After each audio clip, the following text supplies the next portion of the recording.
The next movement that we're going to look at is tilt and lock. I call this one movement because basically a lock is a variation on tilt, and some people separate them into two movements, but in my mind they're related, so I introduce them together.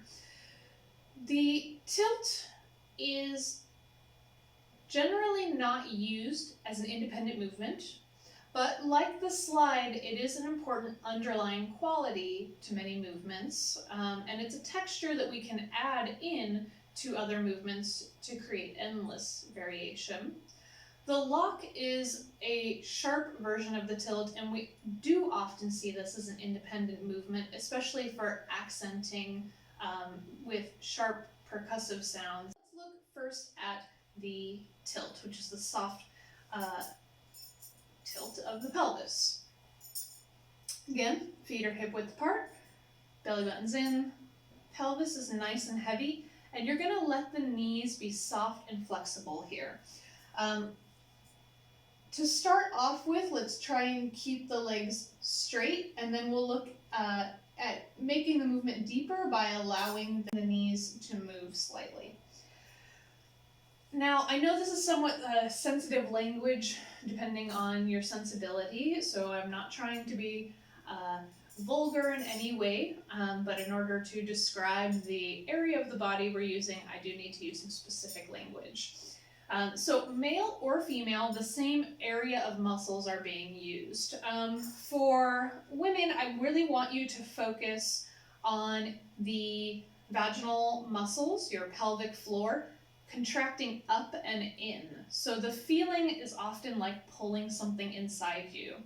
I'm not a man, so I can't say exactly how this works for men, but my metaphor for you would be to pull the scrotum or the testicles up into the body. It should similarly activate the pelvic floor muscles. The feeling is really contracting up and inside you in the internal. We're not thinking really about the outside of the body in the front or back. It's the center of the pelvic bowl, and your pelvic floor will be doing most of the work.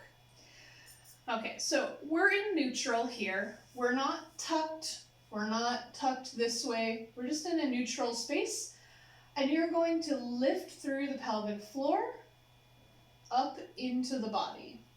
You might feel a little activating in the underbutt muscles. Your lower abdominals might help you a little bit, but the center of it should be in between your legs, coming straight into the body, and then releasing down. Up into the body, releasing down. Into the body, and release down. We'll do this a few times, so really stay at the top of the motion, contract, and then let those muscles relax back down. Contract, and then relax back down. And then we'll do the reverse. So you're going to be at the top, and then push down, and then contract back up, and use those muscles to push down. And soft up, and push down. And then come back to neutral. I'm going to give you a slightly different metaphor for the sharp motion. I've used this in class a lot, and sometimes it helps people get the correct amount of sharpness. So if it's useful to you, you can take it. If not, then feel free to move on. So you're going to pretend there's a little yippy dog trying to jump up and bite your fringe or bite your hip scarf. So you're going, and jumping out of the way. So those same muscles are working, all the internal pelvic floor, but they're going to come up sharp and quick. A sharp contraction and then release down.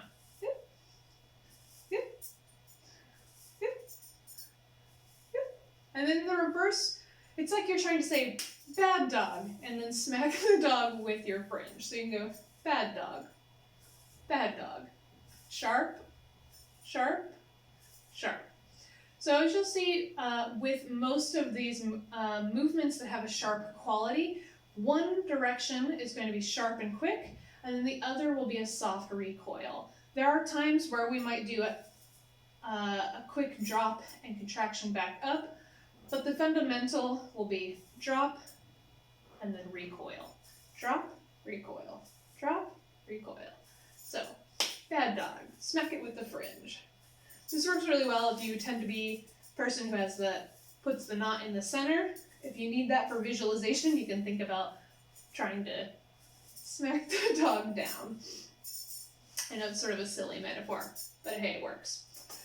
Okay, so I want to give you one more tool because I know that finding these muscles can be very difficult for a lot of people who are not used to connecting inside their pelvic area. This is a pretty new thing for a lot of beginning dancers and even more advanced dancers.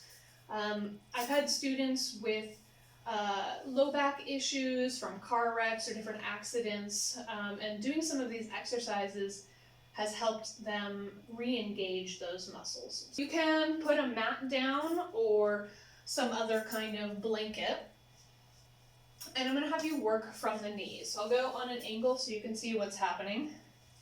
So you can practice the same thing, the tilt, really using those internal pelvic muscles, and the lock, up, up, up. Doing it from your knees makes sure that you're not using your knees to generate the movement, but you might find that your glutes start to do more of the work from this position. So you need to play with how high or low, and then you can go down and up. Down, down, down, down, down, down, down, down, up, up, up.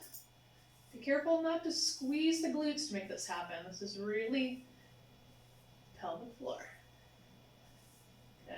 So we'll look more at how that motion goes into creating undulations and variations in our basic movements in future videos.